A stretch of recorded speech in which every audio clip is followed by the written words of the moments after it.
Watching the Utah Jazz Summer League and Ben Simmons, you might have mixed reviews. You might be someone who says, well, I want to see a guy who can shoot the three and score a lot of points.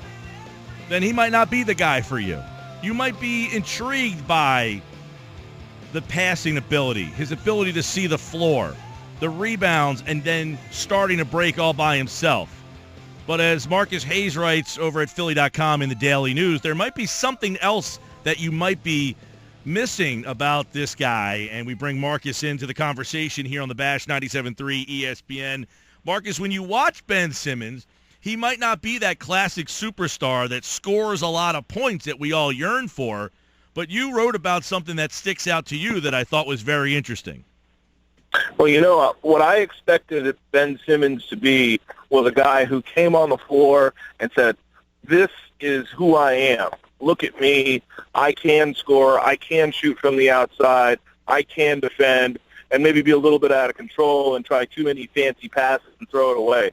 Ben Simmons took the court like he was in Summer League after playing 7 years in the NBA. He didn't look like he wanted to prove anything to anybody. He let the game come to him. He knows what his game is at this point. It's taking the ball to the rim, drawing contact and getting to the line and facilitating for other guys and using his length to defend because he knows he doesn't exactly have the quickness and the instincts right now to defend, uptight like an Andre Iguodala, but he understands what he can and can't do. There are guys in the league for 10 years that don't understand that. I was really impressed and intrigued to see where he goes from here. So essentially what you're saying is the fact that he's cool, calm, and collected is something that we should, as fans, be latching onto. Is it here's a guy that the moment, even though the Summer League is a small moment, it wasn't too big for him. It wasn't, and I really thought because he was very sensitive to the criticism he got while at LSU that he didn't try to score enough, that he sort of cruised through the second part of the season after their point guard got hurt, and that he wasn't a committed defender. That stung him, and I thought he would try to do too much in the first couple of games. But he presented himself before the draft as a professional, as a guy who understands that this is a process.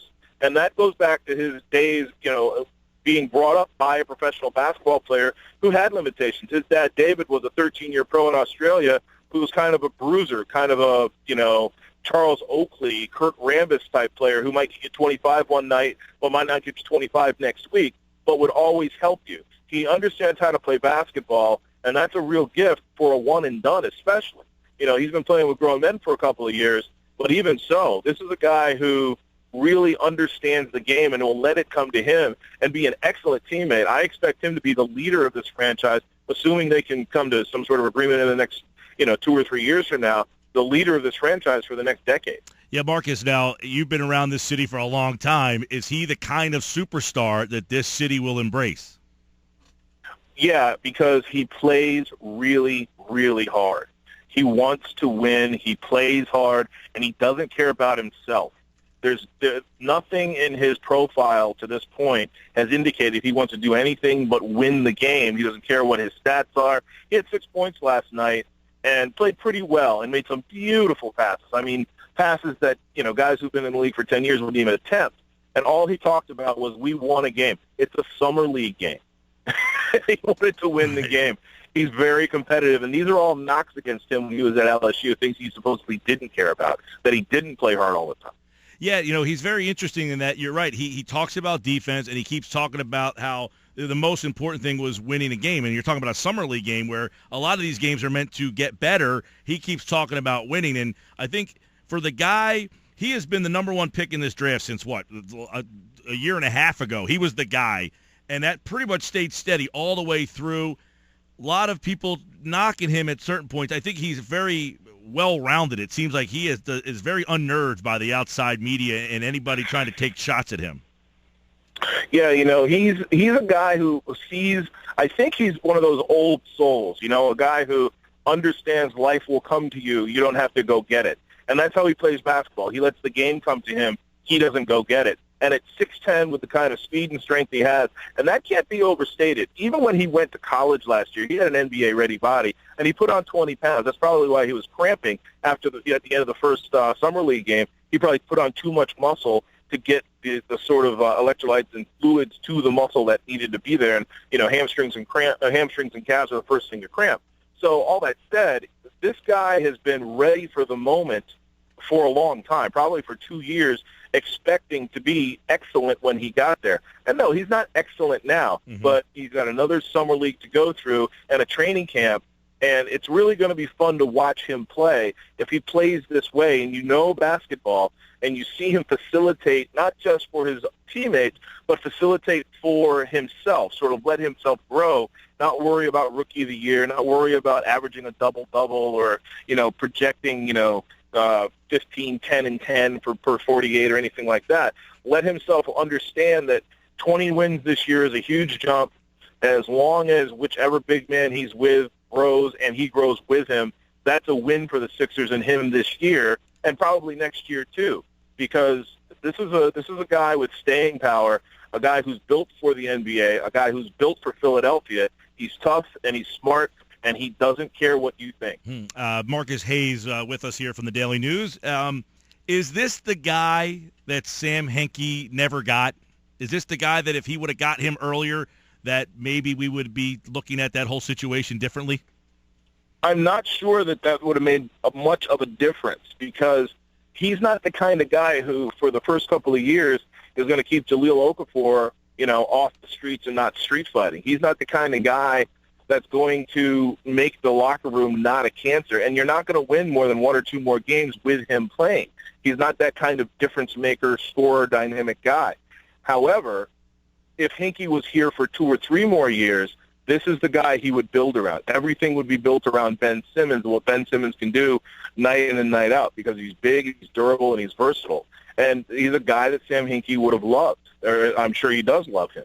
However, Sam Hinkie's deficiencies as a manager of people, a manager of a franchise, might have sabotaged that too. That can't be overstated, how bad things were because of Sam Hinkie's negligence and dismissiveness, his disregard for the things it takes to run any business, much less a business dealing with 18, 19, 20, 21-year-olds. There was no stability. There was no leadership. I'm not sure Ben Simmons would have made a difference immediately. 2 or 3 years down the road, I think he would have made a huge difference. Now, kind of a similar question, but a little different. Is this the kind of player then what you're watching, the cool factor that he's not overwhelmed by the moment, is this the kind of player a team, quote-unquote, tanks for? Well, yeah. I mean, if that's your strategy, he's the kind of guy you can build around for 10 years. He reminds me, as a personality, as a character guy, as a guy who's got an upside and can grow, he reminds me a lot of Kevin Durant, of the guys who have come out in the past few years. He's very stable. He's very grounded. He's very professional. Kevin Durant doesn't get enough credit for the work that he's done in his game, especially defensively. Everybody just thinks he's a scorer and a gunner, but Kevin Durant's a very, very good all-around basketball player. If we weren't in the LeBron-Steph era, Kevin Durant would be the MVP every year. He's really, really, really good. That said, this is the kind of guy who he will fill up a stat sheet. It won't necessarily be the column with all the, where you make your money with the scoring, but he will fill up a stat sheet the way Magic Johnson will fill up a stat sheet. Not like LeBron, because he's not going to shoot as much as LeBron, but he will fill up the stat sheet, and he will make it. You can build around this guy. So, yes, he's the kind of guy that if you're going to tank, this is the kind of guy you tank for.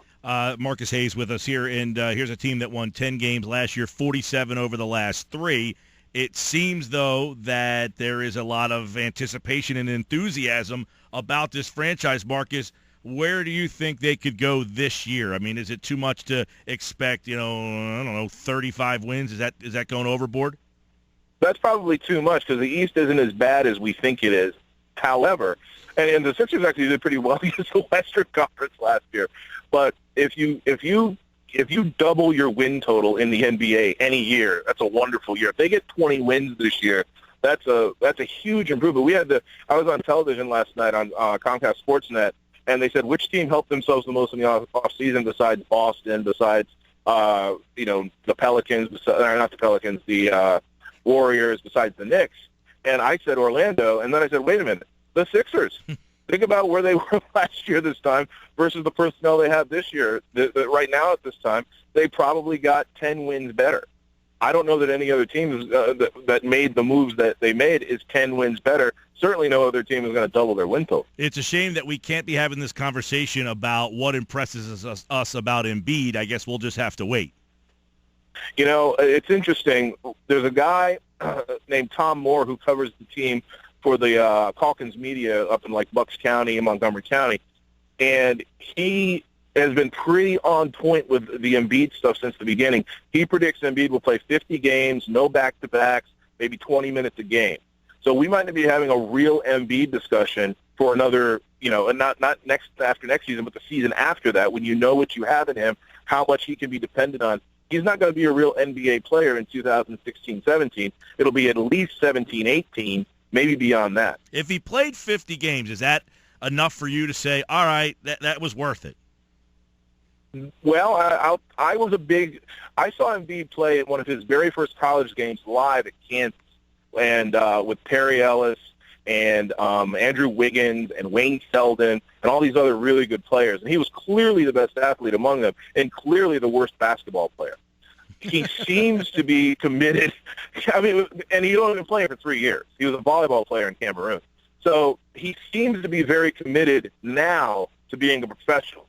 But being fat and ignoring nutrition and goofing around on your broken foot, that's the antithesis of professionalism, and that's at Hinkie's doorstep. He drafted this guy and did not put the people around him to keep him on track. So you lose a year with Embiid in part because of Sam Hinkie's negligence, number one. Number two, he is so talented, so big, and could be so good that anything is worth the gamble, much more so than Bynum, who had a track record of insubordination and unprofessionalism. Joel Embiid has a spectacular upside, an upside that could eclipse Hakeem Olajuwon because he's so much bigger. And yet, Embiid was, and yet, by the way, the Bynum thing was probably still worth taking a swing at because of where the NBA is and where they were. They were that team stuck in the middle, and they took a chance. They failed, but they took a chance, right? I got to say, if it was, I don't know, Pau Gasol or Mark Gasol or someone like that, yes. But if you're going to go out and spend the equivalent of 4 first-round draft picks on a guy whose coach told him not to shoot threes, and he told the coach to go jump out the window, and he's looking at 2 knee procedures in the summer, that's a terrible bet. I was the guy who asked Josh Harris, so do you see yourself extending this guy? He says, where do I sign? What kind of leadership is this? Guy's got a medical condition and is coming off insubordination. Where do I sign to sign to sign Andrew Bynum to a max extension a day after they got him? He shows up to the press conference with messed up hair, a T-shirt, and sweatpants. That's the guy you're going to give a max.